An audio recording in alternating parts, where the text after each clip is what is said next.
understood it was a government order to kill Lumumba. They even took the major person, the scientist of the CIA, to go to Kinshasa with some poison made out of cabra, cabra animal, I mean snake, to be administered to Lumumba's food or toothpaste. Now, the head of the CIA in Kinshasa, he said, this is nonsense, this is stupid. He said, how are we going to penetrate Lumumba's residence to be able to administer this food or this, toothpaste? No, the best thing is to use the Congolese people who are against Lumumba. We have to use them so that they can get Lumumba out of the government, and even after that, we can kill him. And that's what we did. The CIA get out lots of money to give to the Congolese president. He's a guy, Kasavubu, who had a system where we had a system by which the prime minister is a person who has the power, and the president is a figurehead. He's simply there to admit, to accept ambassadors who come from different countries and so on. But Lumumba chose Kasavubu because he was the first Congolese politician who talked for independence way back in 1956, yes. And he came from a region of Congo, the Bakongo area. This is the region, the first part of the Congo to become a very part that's known by the whole world, the Congo Kingdom. And it's a very important region. And many of us, for example, I'm not a Bakongo, but I was insulted when Mobutu changed the name of our country from Congo to Zaire. Zaire was the Portuguese mariner who went to the Congo in the year, which I said in my paper, 1483, and at the area where the Congo River goes into the Atlantic Ocean. And he says that what do you call this river? They told him we call it Nzadi. He wrote down Zaire. And so Mobutu thinks that the word Zaire is a better name for the country. That we were outraged.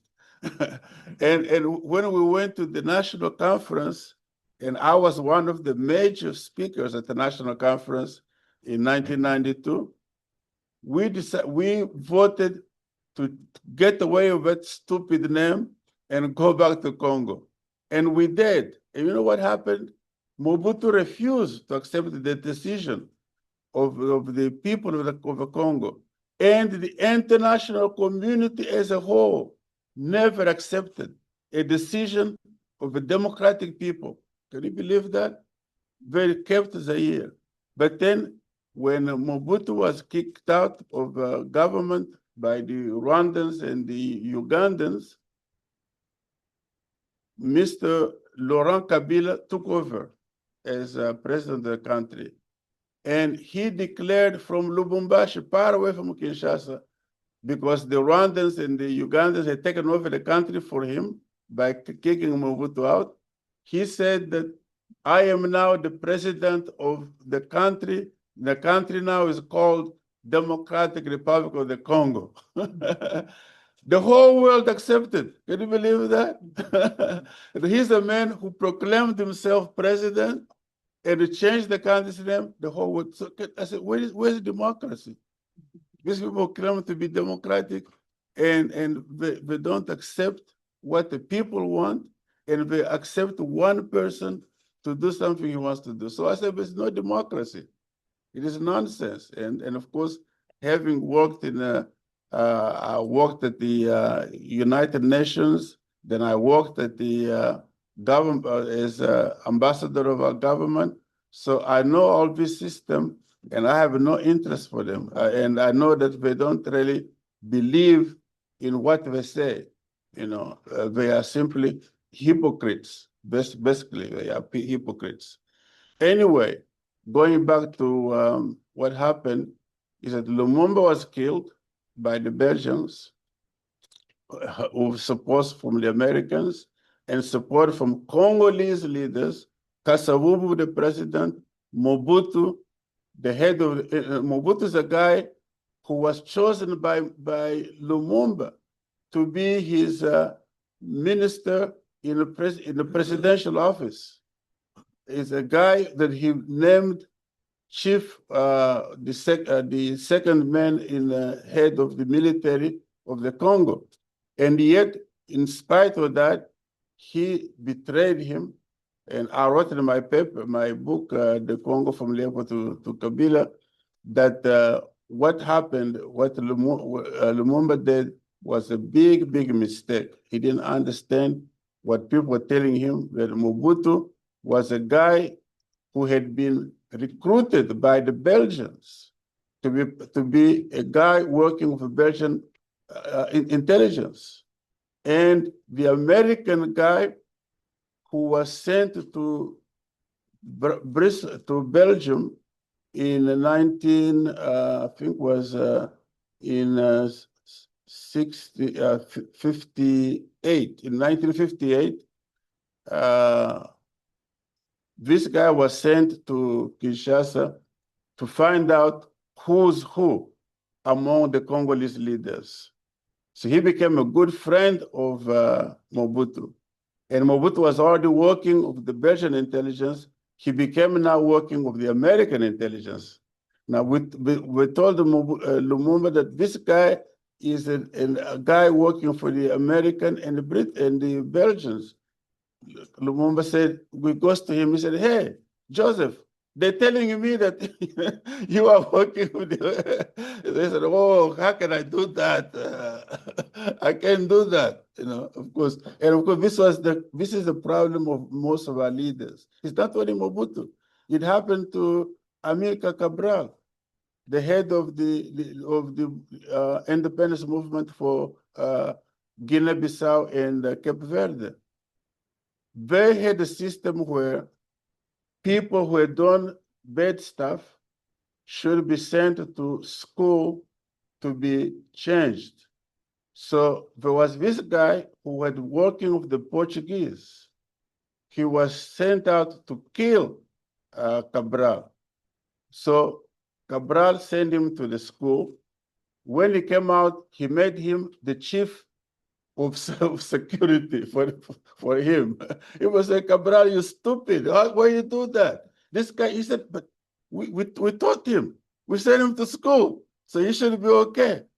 You know what happened? One day, Cabral and his wife went to see a movie or a theater in Guinea-Bissau, and Guinea-Conakry, and he was driving himself his own car, coming back to his apartment, and this guy was there, and he killed him. This is 1973. I was teaching at University in Lubumbashi in the Congo. I held up a whole day teaching students who Amilcar Cabral was, and what a great person we were losing out in our continent. Anyway, that's the system. So the Congo is there, wants to do all of this. What Rwanda has done is really terrible thing, because the Rwandans, when our new leader, Tshisekedi, took over, he told them, all the neighboring countries, that we are ready to work with all of you to share the wealth we have, to work together, and so on. In spite of that, he wants to take everything on his own. He and Museveni of Uganda, they wanted to take over the resources and so on. And then, of course, we've had thousands and thousands of women have been raped, women and children, kids who were chosen, and so on. And all of this, nothing is done. At the time when we were working against genocide in Rwanda, the European Union signs agreements with Rwanda but to send them arms and so on, so they can continue to take our resources and so on. So this is a major problem that we have, that the international community has no respect for people. They want to do anything they want to do. They don't have anything against Kagame, and nothing at all. So this is what we are really, really against. I have a question, Jason. I'm curious to know, are there other ground forces out? Yeah, so I would be curious to know the perspective. One, Sure. If there are ground forces that you would recommend that folks go and support. I know there's terms of Congo and that works really closely. But are there any other organizations that are daily working to build popular support for alternative for the Congo? And then the second question relates to what's emerging and developing into the Sahel region, the AES. Do you ever see a possibility in the future of something emerging similarly within the Congo? Obviously, you got Rwanda backed by Western forces, so not now, but in the future, if something emerge where it was a united front that had some kind of institutional power to maintain the resources and to build something, right? Okay, very good. No, the problem has been, I think I just said it in my paper, was that the Rwandans were very, very clever. One of the things they did is that, let me go back to Kabila. Kabila was a Lumumbist who had also organized a guerrilla in the area around Lake Tanganyika in the east of the Congo. And he had in his guerrilla some Rwandans were his friends. As a matter of fact, his son, Joseph Kabila, is a son of a Rwandans, but we don't know if it was his father who brought him out, or it was Kabila. But when we look at the Kabila, Joseph, he looks very, very much like his father. Joseph, I mean, the president. Anyway, because when the Rwandans and Ugandans came in 96 to get rid of Mobutu, Kabila had no armies. He really had no soldiers that could really fight Mobutu. So Rwanda and Uganda came and did the job for him, you see. And then they chose a Rwandan military guy to become the chief of staff of the Congolese army, you see. And he did that for about 11 months, one year and 1 month.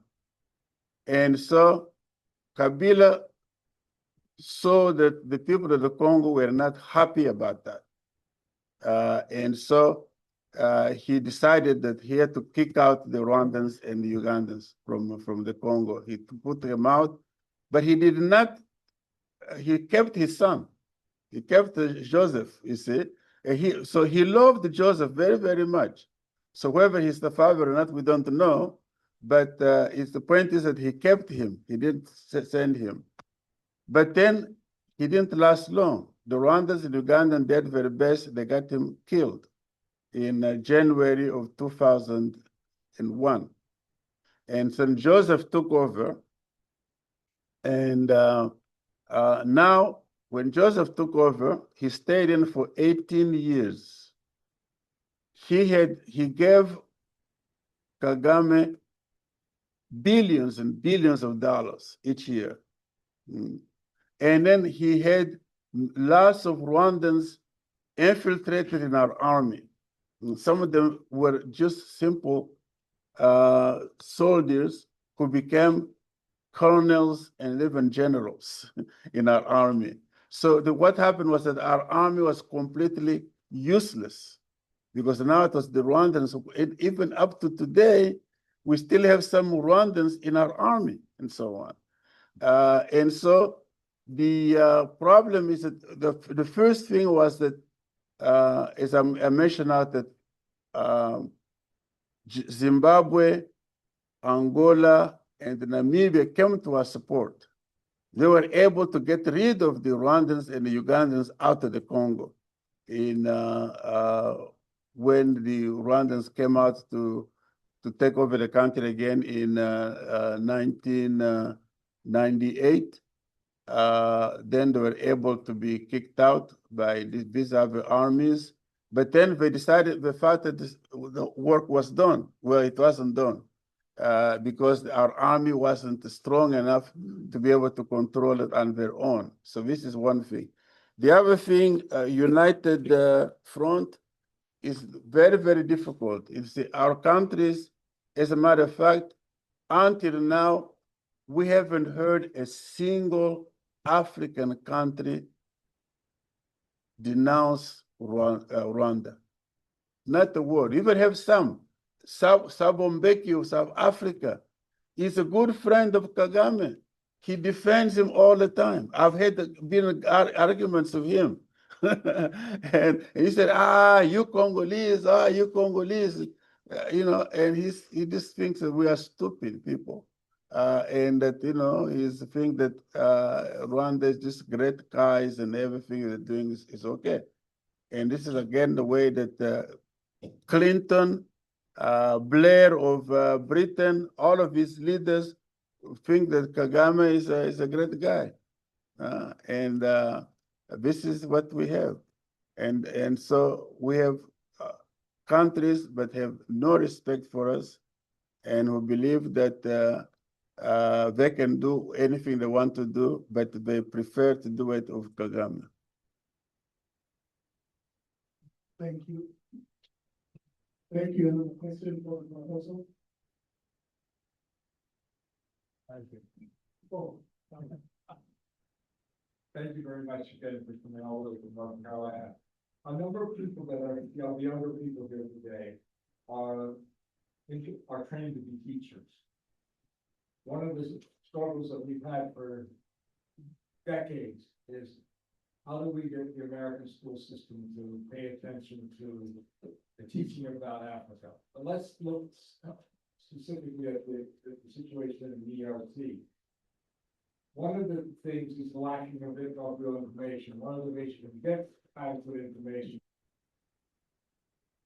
So, but we need folks that are accessible both to American teachers who have no background in African history or Africa generally, but then there's, let's say, high school students who would be interested in interrogating these questions themselves. In addition to your excellent book, what other resources can you recommend for teachers and students to educate themselves more adequately about the situation specifically in the ERC? That's a tough question. Well, there's a lot of writings. I mean, we have quite a large number of scholars who've written lots of books and issues in our country. The question is, many of our people write in French. And the question is, how would Americans read them when it's not in English? So that is the one thing. Although I know that some of this are written in English, I have written the Congo from Yeboah to Kabila. I've written a book on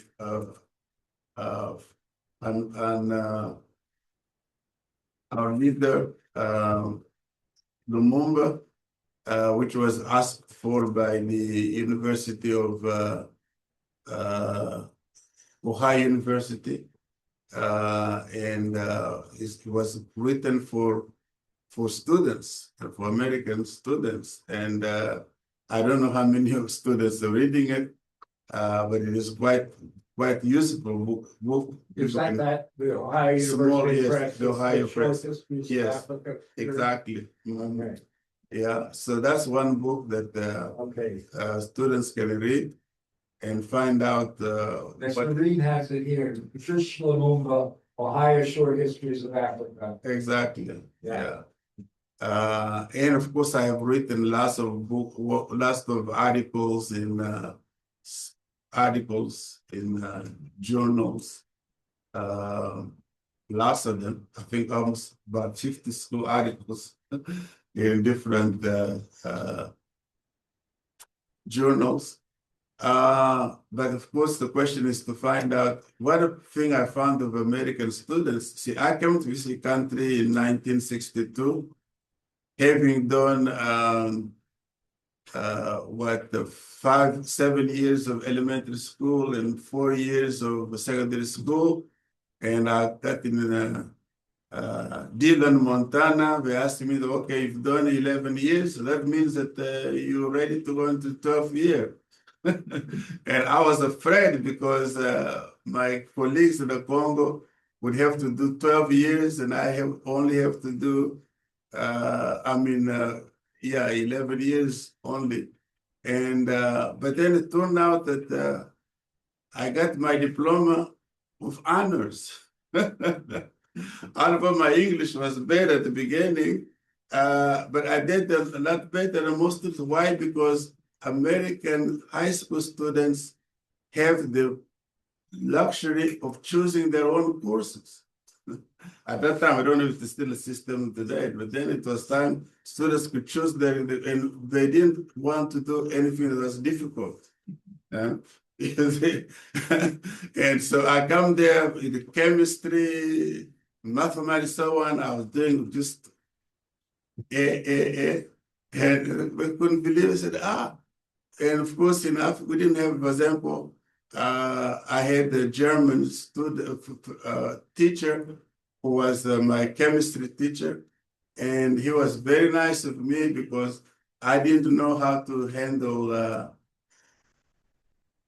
library, what is it? The laboratory events. I took a longer time, but he was just nice to stay with me until I cleaned them up and so on. I said, in our country, we just look at the teacher who was the only person who has instruments. We just looked at what he did. But here I had my own, which I had to take care of. And yet, you see, so that's the problem that the high schools are quite weak. It's quite weak. And that needs to be changed because our system was basically based on the European, the French, and so it was rigorous. Well, thank you, Professor. When we transition to Nick, who's visiting us here, talking about AI, and I'm going to give you the mic to give a summation of your presentation for 39 seconds, and then we'll open up. So the summation is, we look at AI and data centers, they're fueling conflict in direct and indirect ways, and they're fueling displacement in direct and indirect ways, both locally and internationally. When you look at the Congo and it's mineral and resource rich, that's fueling a lot of the surveillance technology that's developed by the multinational corporations that are domestic, so Google, Microsoft, Tesla, that then go into displacing your communities when they bring this data center that processes all of this information for the AI. There's different forms of AI which we discussed. Some is utilized for predictive autonomous operations, some is utilized for large language models. But ultimately, when we talk about AI and data centers, we have to discuss the climate catastrophe as well, because it's fueling that too. But the one thing to remember from anything, none of this is inevitable. It doesn't have to be that way. The way AI is being utilized is because of our capital flow production. In a different oriented economy, we wouldn't have to use AI in that way. It wouldn't displace workers, wouldn't have to. It would not have to be used for surveillance, wouldn't have to be used for drone warfare, but it's a choice, and we have the power to change that. Thank you, Nick. Questions, comments? Yes. Oh, forgot to tell you about the rules. Everybody's supposed to be at the front here. So. Oh, yeah, that's okay. You're forgiven. Just come up, please.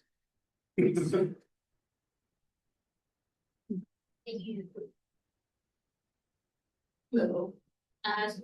So I actually wrote down my question when you were doing your presentation here.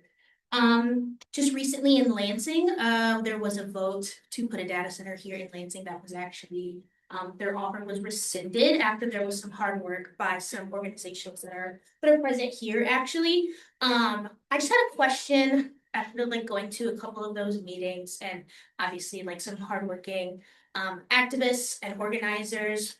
Yeah, plenty of bullet points on why it should be here. But one of the largest, like the opposition that wanted it, one of the biggest things that they talked about was the jobs that it would create. While those jobs would be only 50 for tradesmen, and then after the building would be done, there would only be 15 jobs presented into the building itself.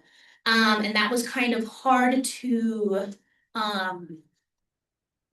volley against, especially with a hardworking community like Lansing, who relies heavily on our important unions, labor unions. So my question was, what is the best way to, I don't want to say convince, because that sounds icky, but kind of show our local government that there could be other ways to create more jobs, in the sense of like without the data center to like, this isn't great. What are the the alternatives? Since you were government, you talked about the passing of the regulations and things like that. What would be the best way for us to like volley back to our local government and be like, hey, probably not? For sure. So first and foremost, I would say you can educate people on realities, and mention it all the time. And it's not just data centers, but this is kind of a technique, a lot of economic development and investors that are bringing jobs. Oftentimes the jobs that they're bringing in does not equate to the subsidies and the tax breaks that they get. Or if you create the TIF district, right, they get a lot of incentives. And quite frankly, like we've done research and have shown like it's probably just be better to do like a UBI, because they'll bring in so much, they'll bring in these jobs that are not one permanent, because sometimes it's just for the construction of these centers, or sometimes it's security or high level IT jobs that very few people qualify for. So just illustrating how it's a mythology that this is going to lead to job creation. And then also talk about a lot of the stuff, because they're not coming in usually for like just, and they're being courted. And that's really the setup. Again, I bring this capitalism, because whether it's the state or the local government, we are kind of in a stronghold, because the threat is if we do not kind of acquiesce to the demands of the private sector, then that you won't get jobs. That's always been kind of that idea. What I would recommend is alternatives, right? So alternatives look like economic development that is interested in sustainability, that you have community agreements, and that these contracts, if they are to come in, that the community has guaranteed kickbacks. I also believe in community control. There are particular public utilities that should just be owned by the community. In Chicago and Aurora, folks are working on, fiber optic networks that are community owned, right? Working on utilities that are community owned, right? Minnesota has one that's trying to be taken by BlackRock very specifically. So I would say economic development is necessary. You want commerce, you want opportunities, you want jobs. You don't have to sell out to court that. So working with your alder people, if they are, resident and open to do so, and developing those alternatives and looking into what the communities need, hosting town halls, participatory democracy, participatory budgeting. I would introduce those. Anytime we try to fight something back at home, we always bring up something as an alternative to it. So not just saying we don't want this, this is what we want instead.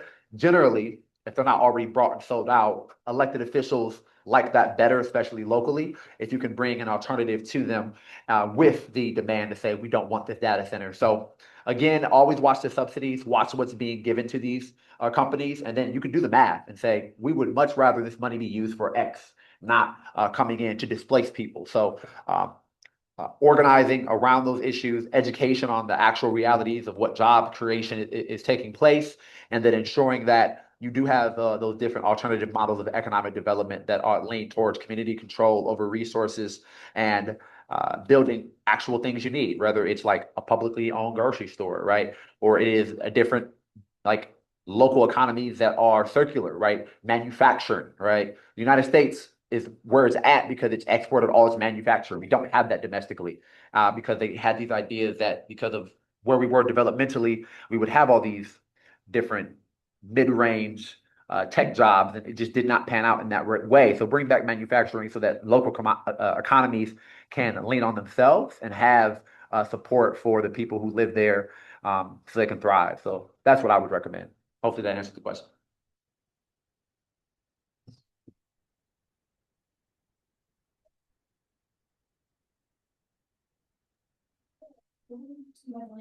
We actually already have municipally owned utilities, water and electricity, or water and light. And they said that they'd actually been negotiating to bring in the data centers since last year. And they didn't announce it publicly as a proposal for people to actually discuss in November. So how, even though this is theoretically a municipally owned utility, how do we navigate that sort of regulatory capture where they're the ones pushing for this industrialization? They're part of the reason that Board of Water and like wanted this particular project was because they would be able to introduce fuel cells that haven't been made in Michigan before, and they've also been trying to lobby the state government to consider it clean energy, even though the two fuel cells that they were going to put downtown near a residential area will put as much CO2 out per year as approximately 11,000 cars. What do we do to navigate the situation where we theoretically already have in place something that's meant to prevent this, which is a municipally owned utility, but they're still seeking that profit motive? For sure. So when you live in a capitalist mode of production, there's going to be contradictions like that. I would ask first and foremost, is this a fully public utility or is it a public-private partnership? It's, as far as I know, it's public. Because then there's two ways to look at it, right? One is that is there a governing board or body? Okay, so that was what I would first contact and see, get those people's names, figure out where their politics are, and I would go to them directly, right? Because then you have the city government, but then you have this governing body that makes these decisions with that public utility, right? One of the things that I think highly important is to, again, having these alternatives for the development. A lot of times they'll make the claim of jobs, and it'll ensure that the community thrives because they want to bring in this opportunity. But these things are not inevitable, again, and figuring out what it is that communities want. So door knocking, big, large campaigns on figuring out where people are at. Show that oftentimes with these partnerships that are trying to form, that bills are going to go up, that it's going to impact the working class person. So is it worth those jobs, right? And then making your communities around that are going to be directly impacted aware of that. BAP is launching a campaign specifically around this from our climate and environment and militarism group, and we're going to be working with communities on the front lines to, one, have an organizing toolkit around this, work with communities on research to figure out who are the players, who are the investors, who is funded by who. Knowing that kind of like information helps to organize and strategically be prepared for the arguments that they put forward. So not to be blindsided, that's what often happens. The different, like Illinois, we have one of the largest nationally like levels of government. So it gets really confusing for people. So we try to break that down. So understanding who does what, who's funded by what. And then ensuring in your particular case, you have this public utility that you show the benefits of it. Because if you share with the community the horrors of having these things privatized, they would see why it's valuable to keep it how it is and not to sell out and this public infrastructure that's going to raise taxes to pay for these developments to cover the water consumption or the electric consumption that's going to be back on the everyday person, and you're not going to see returns from the job. So sometimes just laying out the math, organizing people, equipping them with the information, that was what was really strong. It was just everyday ordinary people who were not a part of the grassroots organizations, but the grassroots organizations went to them and let them know, and that's how we created critical mass to pass what we passed in Aurora in particular. So I would say figure out the dynamics of that particular board, lobby them, and ensure that they're on board with kind of like the agenda you want to set. And then working with your city council as well and figuring out how do you make the demands with your community to get them to acquiesce to a better vision of what I'm sure you all are working on. So if there's other questions, like they want to go deeper about strategy, I'd love to talk to you afterwards, but that would be my general answers. Hopefully that works, answers the question. Thank you. Another question for me? Yes.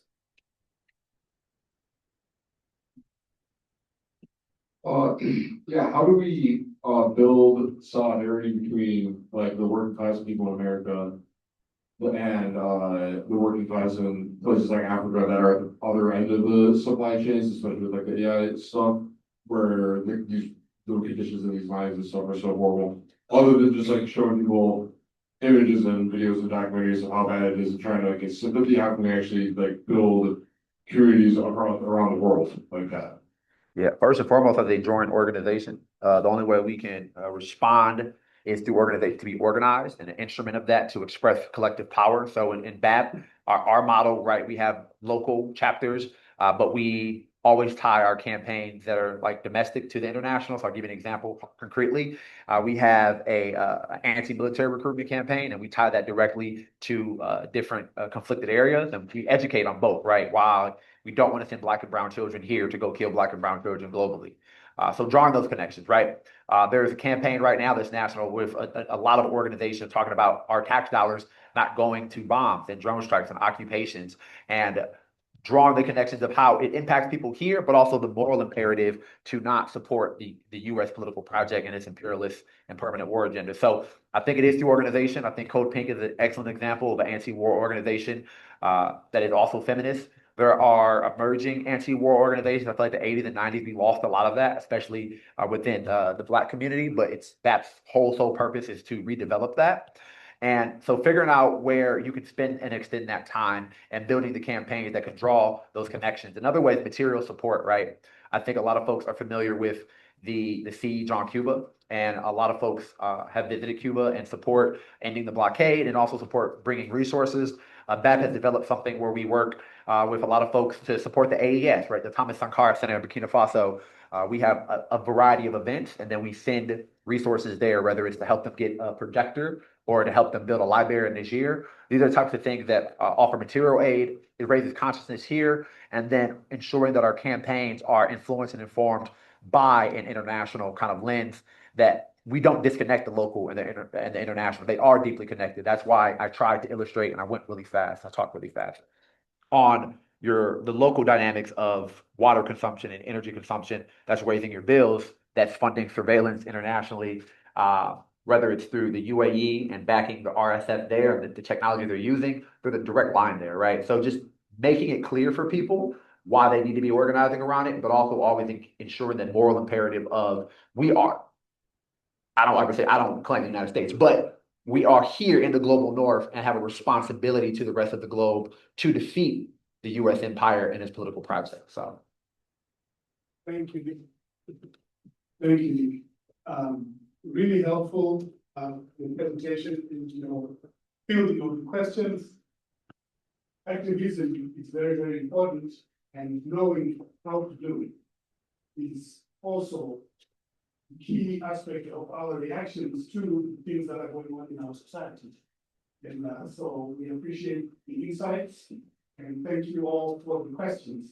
I'm going to pivot now to another member of the panel, Priscilla Davies, to give us a 3-second rehash, and then we will respond to what she said. Yes.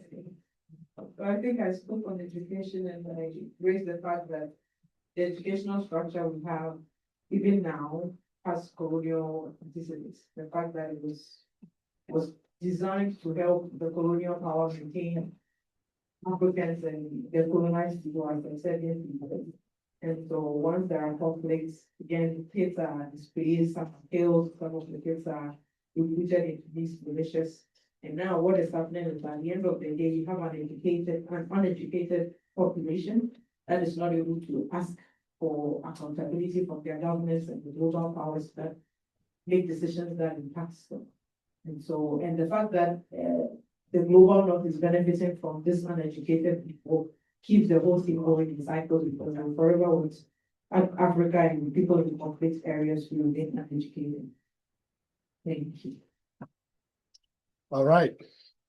Have to remember, these things are always Is it still the case that if one child in the family is going to be educated, it's much more likely to be a boy than a girl? I think it depends on the country. I can speak experientially for Ghana that that is not the case. But in Ghana now, I mean, there's even the political opportunity for people to go to school from basic school to secondary school for free. So now, if you want public education, you can send people to school. I've seen a few videos, and I think our keynote speaker is here, but I've seen a few videos on education in the Congo, where that's probably, I mean, education is still something you have to pay for, and so it becomes, parents have to choose between feeding their kids or taking them to school. And in that case, of course, we want to keep the child alive, and so they keep their kids at home and feed them instead of taking them to school, which is much more expensive. But on the whole, too, I think in certain African countries, there's that thing where now even girls are being more educated than the boys in certain African countries, because there was that push for send your girl child to school, send your girl child to school. So now the shift moved from the boys to the girls. Then, I mean, that's the situation in some African countries. I can't speak for all of them, too. John, I wonder what you think. Sorry for putting you on the spot. Well, maybe I'll come out and transition a little bit, because on this particular section on education, because Priscilla didn't think she was going to be able to stay for the afternoon, what we thought we would do in our breakout sessions of education was more focused on, given everything that we talked about today, not just on the education, how do we as American educators then teach effectively about these issues given the realities of the American classroom? And so that's the topic now, you know, it's could take the rest of the day. And I have notes that I prepared that would take an hour and more to get over easily. So I don't want to go, but I did want to throw that out there because I think that's important. I know that there are students here from the global cohort, and they pay special attention to global issues of the globe and global education, but also trained to be teachers primarily in the US. So how do they teach about global issues or integrate them into the classroom? We have the director of the program right here, Shereen.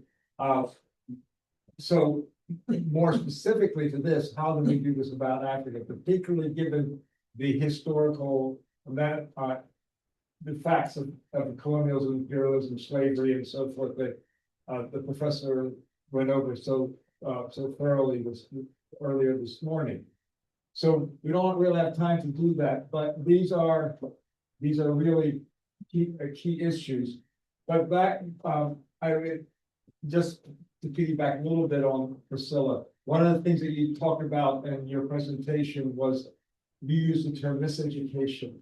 And I had to think back to the classic 1930 classic book by Carter Woodson, the professor at Howard University, which he titled The Miseducation of the Negro, which he was basically making the very same argument. So it's not just in Africa, it was in the US, and indeed one could argue in all colonial situations in Asia and in Latin America as well. Right, thank you, John. If any, I would be just interested if any of the global cohort or any other educator was here would like to speak to any of this. Now's the time to share. But What about educators, Sean? John, and thank you all for this incredibly fascinating and enlightening conversation. Just to share a little bit about what we're doing in teacher education, we realize that we can't really teach about the globe from just the typical, views, the liberal views of globalization and, the UN sustainability goals, those kinds of things. We really had to take a very clear anti-imperialist stance. There's no way to teach about the connection between local and global and international without really cultivating a tradition, like a very strong anti-imperialist stance. And what, and I grew up in an anti-imperialist household. I'm from Yemen. We have a history of imperialist wars up until recently, ongoing. And so, but what shocked me is that here we are in the belly of the beast, and our students don't even know that we're a settler colonial state, And so we start with that at the very entry level. And it's been a really frustrating experience because it feels like we're an island, but it's also been really fulfilling because some of our students are here and they go on to become teachers. And we hope that they bring that perspective into the classroom with them. But I think it really takes, you have to be able to name it very explicitly. And part of the work that we're doing in GECP is also to educate our own faculty, our own colleagues. Because we get the note often that, oh, this is this is an area that I'm not aware of, or, social justice kind of ends at the borders of the United States, right? Or it's a very black-white divide, and there's no understanding of, for example, of genocide in Gaza, or to be able to talk about it or anything like that. So the work is really important, and I'm just really proud of our students who are carrying on the mantle and going on to become teachers. But it's been very interesting teaching here in the United States when we're responsible in the global north for so many atrocities on this land and beyond, and yet our population doesn't even realize that we're a settler colonial state. Thank you for those comments. Just a quick question from me, from what you just said. You're giving us a next steps and practical ways of answering this problem of a lack of knowledge. And you're right, without juxtaposing the reality on the ground and what students think about their own country, without really talking about the colonial element, there's no way you can make them understand what is actually going on. However, there's a backlash to this, as you know. How are teachers to do this? Because it has such emotional toll on people. You become ostracized. There's danger for you even keeping your job all your life. So these are some of the things I think that stop people from coming out and speaking. There are lots of people in this country who know what's going on, but they're afraid to speak. How do teachers deal? I mean, that's a challenge of education. Act, you chose to be political and you chose this career, right? And so let's not repeat the atrocities of the past, because to pretend that nothing is happening or to ignore certain topics, we're doing a disservice to our own students. We've chosen the wrong career path if we're not willing to be courageous. Now, choose your districts carefully. Sometimes you have to close your door and do what you need to do with your students. I was a sixth grade teacher. I did the same exact thing, right? Be willing to take some risks within reason, but understand that this is the risk that you take when you become a teacher. And I think in higher ed too, we've seen in the last 2 years, so many of us are losing our jobs, and so it's going to take some courage. And I'm doing this work pre-tenure, so. Well, you're an example of the kind. But I can bet you there are people who took the job or the career without that they were taking a very political thing. So we try to emphasize that it is a very. It is very political. So be one. Okay, Van. I just want to comment on some of the things that you said, because I think it's very important to establish what you just said, and thank you again. Teaching is it's a political act. And Maya Angelou says that to be brave has to be the biggest virtue that you have, because if you don't have bravery as a virtue, then you cannot carry the rest of the virtues. So that's one of the things that you should, and I'm paraphrasing, but that's one of the things that you should have in mind. And as a teacher, because you're influencing the rest of the people. A teacher job is a job of a leader, period. And the job of a leader is to influence the next generation and the previous generation as well. So that's something to have in mind. And also, one of the things that I think a lot, and I'm an artist, and my art practice, I do believe in art. It is a political stand as well, because at the end of the day, you're showing whatever you believe in. Might be something that you don't believe in nothing, but still you're showing something that you believe on or not. But one of the things that I do is like to make sure that the audience understand that to teach, there is a level of discomfort that it is necessary. And it is okay to be discomfort with each other. If we want to learn from each other, again, going back to how muscle grows, it has to be challenged. You have to pump the muscle, you have to damage it. There will be some damage in the process, but also believe that the greater good is better than the damage, because if we stay in silent, at the end of the day, I find it fascinating, the fact that I read books from Walter Rodney, I read books from Thompson, I read books from many of scholars and authors from the 70s. And the things that they're saying are things that are still existing today. That means that we haven't evolved at all in this topic, right? And that's because of the discomfort that no one is willing to go beyond the fact that we are having conversations. So again, having that notion, okay, students might be discomfort. I normally tell to my students, it's okay for you to be discomfort, and it's okay for you to understand that, again, part of it, that discomfort will lead them to grow, and then from that move forward. So I think like that's one of the jobs that we need to take as an educator. Thank you, Vadu. We'll take one more question on education.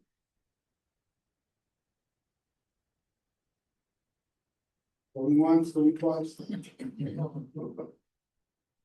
Okay, thank you. We will move on to Ms. Khadija Moiz. Would you please give a brief statement on your presentation?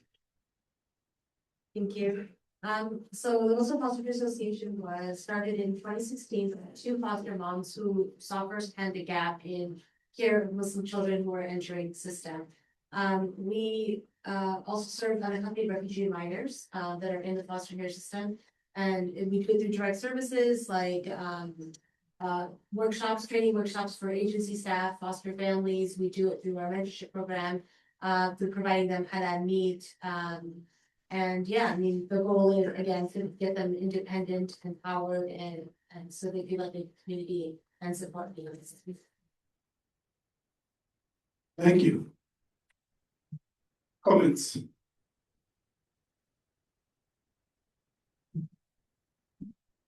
Sorry, there's somebody else that I think you can go and then Yeah, I just wanted to say, reiterate what I said when I introduced earlier this morning, that this is a local manifestation, not just of something that's unique. It's certainly not unique to the Greater Lansing area, but is a result of the articulation of imperialism as we've been talking about it globally in Africa and Asia and Latin America. Thank you, John, and there's a hand up again. Go ahead. Fostering kids at even at the start is a very, very charged thing, very difficult thing that people do. It's amazing for the people who choose to be foster parents. Do you find that the additional sensitivity you bring to the situation of the kids, do you find that ends up being even more helpful than just for the kid that you're specifically talking about? Yeah, so it can be a little bit tricky. there's already so much oversight when you're a foster family, that's the last thing you need is another organization coming in and asking for more, right? So we really try to come in as a resource. If we want to come in and say, how can we alleviate some of you will let us again do the trainings and so yes and no. I think building that trust is really important. So we start again, our reports with the agencies are really important to us.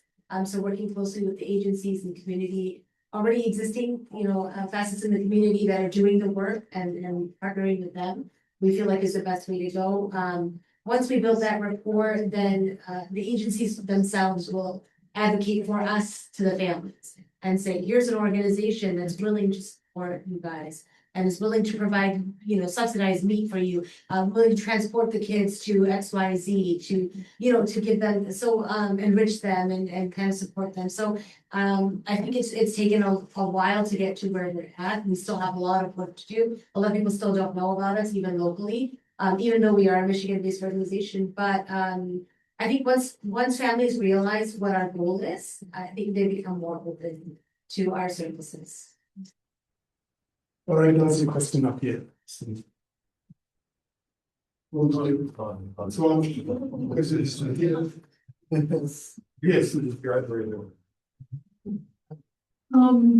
had talked at lunch a little bit about the value of like an unaccompanied minor who is Muslim in background, and then, looking for appropriate foster home. But do you think it would be worth it if you knew a Muslim foster home would be available in, say, 6 months, but the child would have to stay in a, big residential thing? Or does it make more sense to put them in with an un-Muslim family immediately so they can be with a family? And would you ever think of changing someone in one foster home to one that is more culturally close to them? I mean, I'm sure that happens anyway in other circumstances. I think the goal is always going to be stability, right? So there's already so much instability in their lives, and now to place them somewhere and then to move them, unless there's a reason to, because there are. I mean, you were a foster parent, there are reasons to move a child for safety reasons or anything else. But we wouldn't come in and advocate for a change if we felt that the child was being supported, the child was safe, and the family was responsive, right? So we would never do that. Unfortunately, at the age that these kids are coming, because the original goal of the program was for them to come into the country and then their families join them. And so now with current administration, that's no longer an option. But a lot of these kids, they don't want to be in a residential home because for them that was supposed to be temporary. And now it's no longer a temporary situation. So a lot of the agencies recognize that and they are looking for families to, take the kids in because again, that's what these kids want. They want a loving family. And at the end of the day, they're still kids, right? And so again, meeting the child where they're at, looking at what their needs are and putting that above everything else. I think we're always there for the child. That's what we're. Just one final question, Khadija. I'm always concerned about climate, and the climate we are in right now is aggressive towards people who have been displaced and who find themselves here. How is your community been coping? I think the stories are awful. When you sit down with some of these kids, their journeys, no two journeys are the same. What they're coming from, even what was supposed to be safe, considered a camp, or even when they come into the country, the places where they're being held, the detention centers, their situations are very gruesome. And it's hard to hear, especially because as kids, they're seeing so much that they shouldn't be seeing. I think our community, I think one thing we were talking earlier, the Muslim community is very generous. They've always been a very generous community. I think what we're looking for right now is our community to step up and say, I'm opening my doors, right? I'm opening my doors. I want a child to come to my home. and have a safe space. So that's the kind of response we're looking to get. It's getting there. But like I said, so many people still don't know about the work that we're doing and the need for the work we're doing. So raising that awareness, I think, is really important. Thank you very much. Thank you for being here. Thank you for your presentation. Thank you so much for having me. We're going to pivot now to food issues, and I'm going to ask the esteemed Professor Yeboah to speak. Thank you very much. Thank you for reminding me.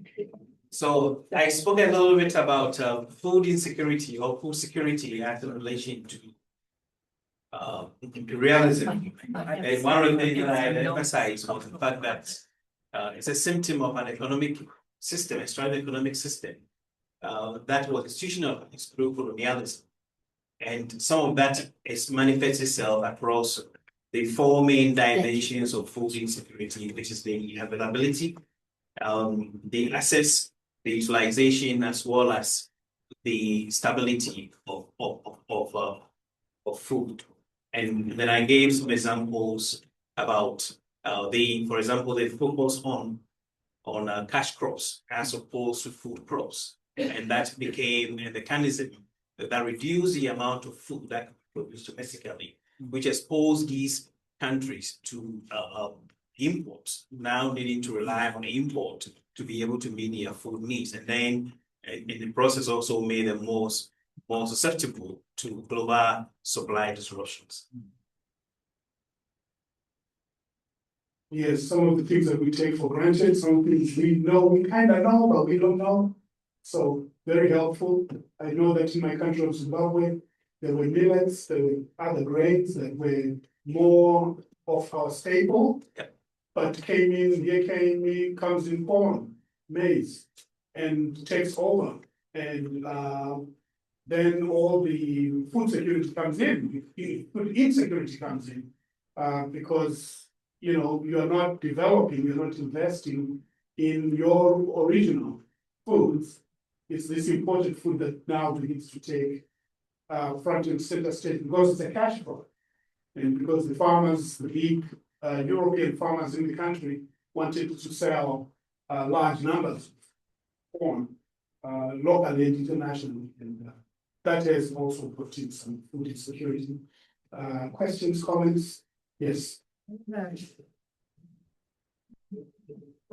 Thanks for your presentation. You had talked about not having enough intra-regional trade. And so what is the response, what does the work look like within Africa to kind of empower the region to kind of start looking within themselves? And is it going anywhere, or is it just kind of getting splashed every time? I would say there has been a lot of efforts after independence to foster regional integration. But we are also talking about an economic system that has persisted for quite some time. So for example, the continent came up with these Africa Free Continental Free Trade Agreements, which aimed to be able to create and make the whole continent one regional bloc that's allowed free trade across the entire continent. Now, it is one thing having that in theory and another thing implemented. So if you have historically, if roads were built from your resource center to the ports, now you have to trade with someone on the other end, and there are no roads there. So there's a lot of investment that will need to be made in order to be able to allow that kind of trade. But this investment is going to happen in an environment where you need to borrow to support that investment. And borrowing means it comes with a debt, it increases your debt bed. And at the same time, you will also, it will mean that to be able to address that debt bed, you now need to be able to export more of your raw material in order to be able to service the debts. Yeah. So the countries find themselves in that cycle, right? So unless there is a global effort to break that economic systems, it becomes difficult. And there are a number of structural things. And I'll give you one example. Immediately after World War II, there was a Marshall Plan that came. It was an effort, and it was a concerted effort that we want to be able to see Germany and Europe redeveloped. America spent about 5% of the GDP. In the same way, if there is an interest, we could also develop this, that okay, debt cancellation can be one of them. That will reduce that strong hold that African governments will have, not have to spend that money that is going to go in servicing debts and then go towards making those investments that will come in. And I would also put it this way, it is not going to be an altruistic thing. It is in our own future, our own interest to do that.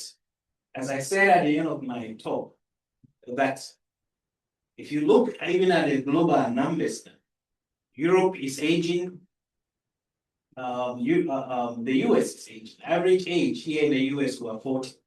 Europe is more than Africa average age, talking about 80. Wow. So by 2050, 1 in 4 of workers, I'm talking about young people around the world, is going to be on the continent. Recently, Germany was talking about one of the biggest threats to the economy is workers. But they are only going to be numbers unless we make that investment there.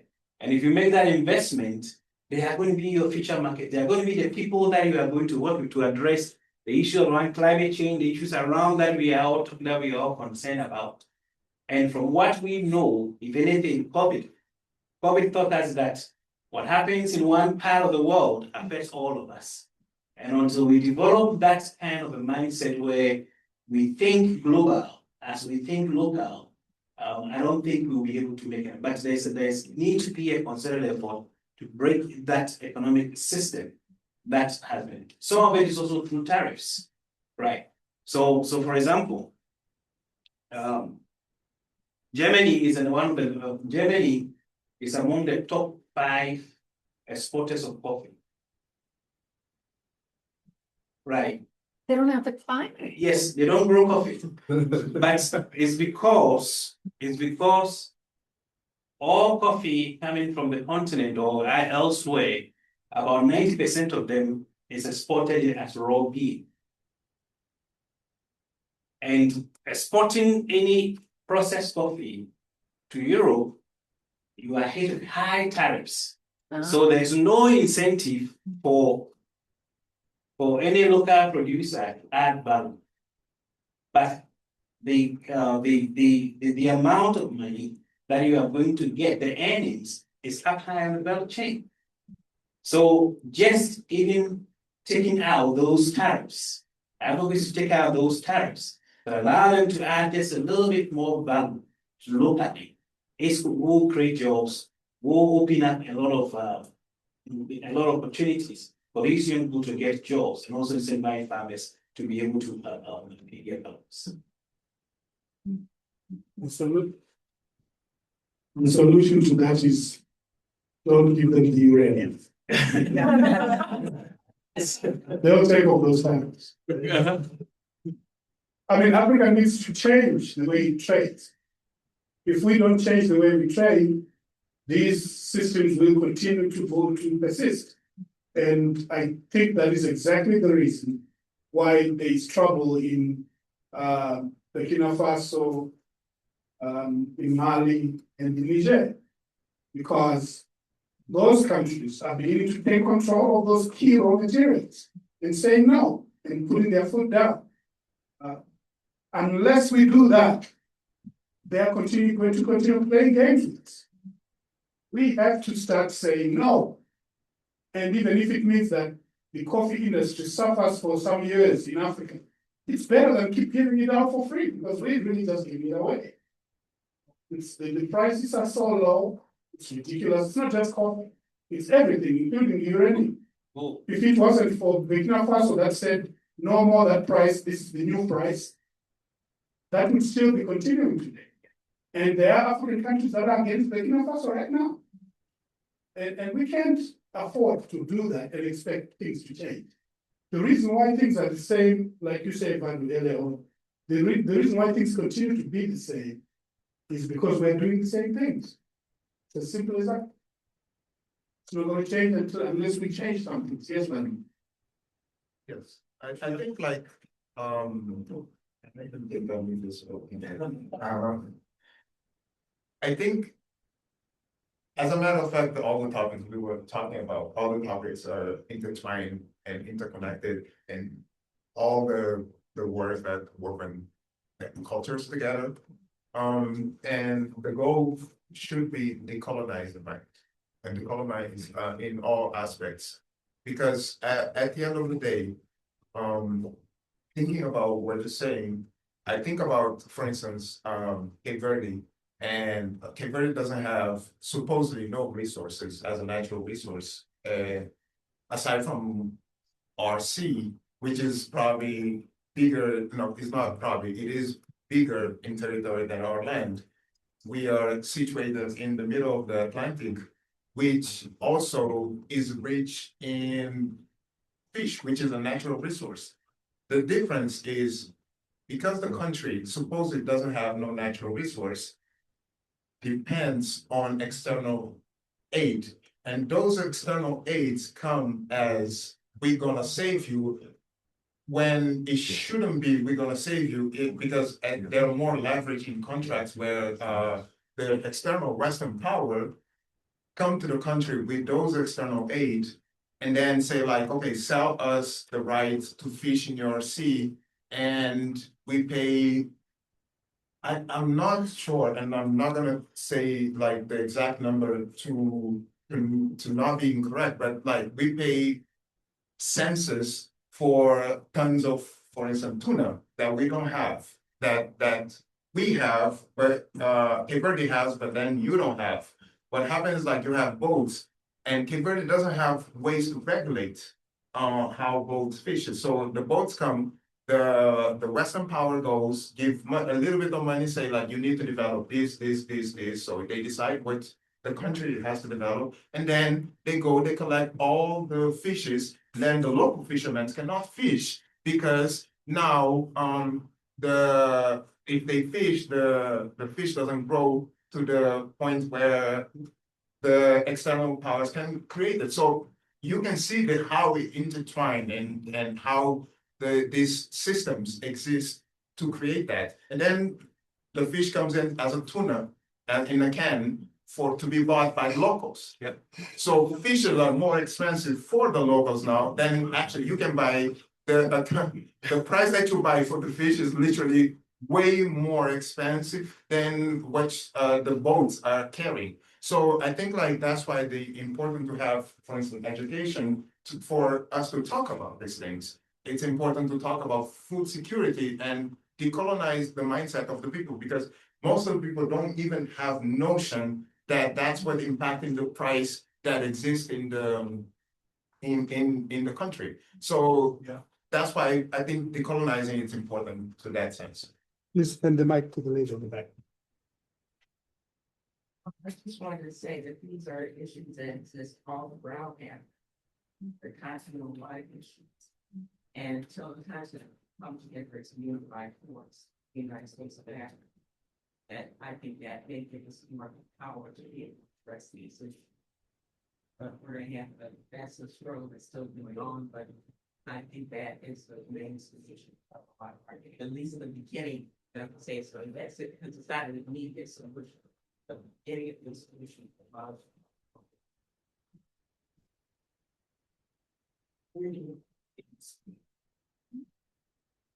I think it's a big part of it. A big part of it is being able to have that kind of regional integration. And it's also quite difficult to do in light of all the structural barriers, right? Because now you have, again, needing to decolonize our minds. We have those who identify as Anglophones and those who identify as Francophones, and we have the Lusophones, right? So we have had identities tied to these. And then we also have these identities tied to our respective countries, right? So getting people to move beyond that. And then you're also dealing with it amidst the, but at the same time, negotiating with global systems. Right, so that is why it seems a little bit more difficult. And then part of it is, let's even look at the Pan-African organizations that are trying to advocate for this. They are all supported by outsiders. It's not intelligence generated. The AU headquarters was built by China. And the African Union, and most of these were supported by European Union. So sometimes it's difficult to have that kind of compensation. To have that kind of true integration. Yes. Yes, these are very, very difficult issues. Difficult is the way that the world goes. And until we take on the difficult issues, things will not change. And the courage is what's needed on the continent. And I think for too long, government, well, let's put it this way, African independence has been in the pockets of Europe for too long. Europe has controlled the so-called independence. And until African leaders rebel in a second wave of a revolution, we are going to continue to be talking about this. Our children will talk about it, our grandchildren will keep talking about it. I want to submit it to you, ladies and gentlemen, that we will not solve this problem this afternoon. Much as we may be fired up about it, and we need to get to the end of our meeting today. Before people begin dispersing, I see people standing up. I just wanted to first of all, thank the students in the house. All students, please let's give them a hand. We appreciate your presence and we appreciate your help. It's been a long journey to get us here, and you've been steadfast. You've attended meetings and arranged things and planned things with us. And then guess what? You showed up today and you ran the show. So we really appreciate it. Thank you so much. Call Pink, thank you, thank you. Thank you very much.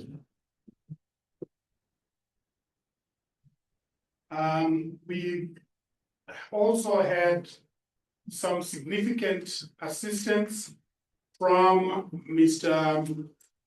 Sir Tassin. I'm so sorry. It's okay. No. Tassin is a technical individual. He knows everything about the technology. He has all the answers. If you have a question, you can see him after this. But Tassin, thank you so much for all your work today. He has a great deal with the technology. This event would never have happened, without the able assistance and help of Miss Laura Sager. Yes, Laura, unending thanks. It's just amazing how talented you are, how able you are, and how you have what they call stick-to-itiveness or something like that. Stick-to-itiveness. You stick to it and you get it done. So I just want to thank you, and I'm thanking you on behalf of the organizing committee and on behalf of everyone present. Thank you so much for your dedication, for your vision, and for your skills and ability to make things happen. Another round of applause for Lord. I have a whole list of organizations to thank here, so please bear with me. I'm supposed to start with one office that I won't start with because it feels self-serving. So I'm going to begin with the Department of History, MSU Muslim Studies Program, MSU Political Science Department, Department of History, again, okay, Jensen, the Global Educators Cohort Program, Muslim Foster Care Association, Code Pink, Lansing CP USA Club, Lansing Club, Edgewood United Church, Peace and Justice Team, Greater Lansing Peace Education Center, Greater Lansing Democratic Socialists of America, Center of East Lansing and many, many more organizations. Also, I mentioned the students, but their names are Jacinta Henry, Jack McQuaid. Did I get that right? Yeah. McQuaid. Don't just say yes if it's not. Thanks, Jack. Marceline Jones, Bella Croft, Julia Tomaniski. Hope I'm not butchering names here. Then we have Tom Oswald, Sam Burton, Hazel Hyslop, Andy Campbell, she's not here, but she really did help a lot organizing things. Then we have the organizing committee that comprises of a lot of different individuals, including Professor Emeritus David Wiley, Andy Campbell, who I just mentioned, also the esteemed Dr. Metzler over here. Thank you so much, Dr. Metzler, for your vision and for your commitment to these programs. I also want to thank the African Studies Center finally. And then again, another big round of applause to all our panelists. Let's thank them all. Panelists, thank you. We all came out and just spoke now, so we're going to read their names. My final thanks tonight go, of course, to our guest speaker, Professor Nzongola-Ntalaja. Thank you so much for coming all the way from North Carolina to be with us. To share your day with us. We appreciate it very much. We thank you for your knowledge, wisdom, and your teaching. Ladies and gentlemen, we are drawing this to a close. There is still food in room 108. And there is Laura saying something.